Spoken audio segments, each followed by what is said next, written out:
Hello, everybody, and welcome into a Monday edition of Gold and Blue Now. I'm Chip Fontanazza.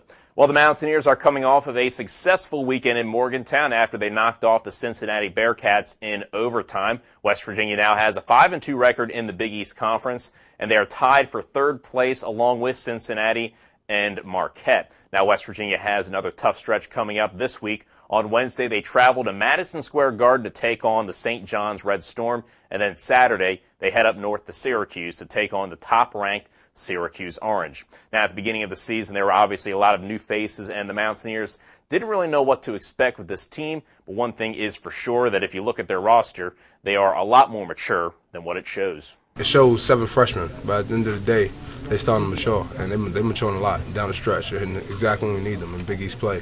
So, I mean, it's just great to see them doing good and keep getting better. And they've been in some crucial situations now, so they know how to play through stuff.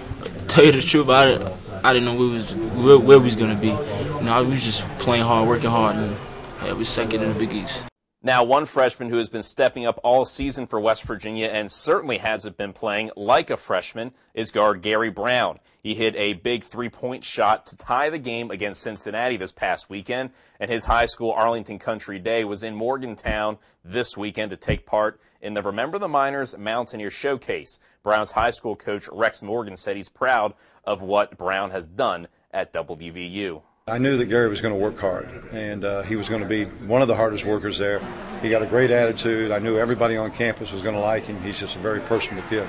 Well, they got a lot of young kids, so I knew that somebody was going to have to play for him, and I was hoping Gary would get minutes. But, I mean, did I know that he'd play? What did he play the other night, 32 against Marshall or something? No, I didn't think he did that many minutes. And speaking of the Mountaineer Showcase, there was another future West Virginia basketball player at the tournament. Elijah Macon, power forward from Huntington Prep, is a signee in the upcoming recruiting class for the Mountaineers, and he says he enjoys all of the compliments he's been getting from the Mountaineer faithful.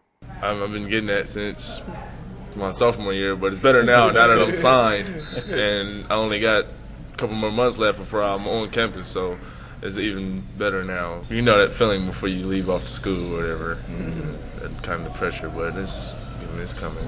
And you can find out more about Elijah Macon on our website. You can also find out more about all of the prospects that West Virginia was looking at the Mountaineer Showcase on our website throughout the week. Well, that'll do it for this edition of Gold and Blue Now. Don't forget to follow us all day long for more updates on the Mountaineers at WVMetroNews.com. For this edition of Gold and Blue Now, I'm Chip Fontanazza.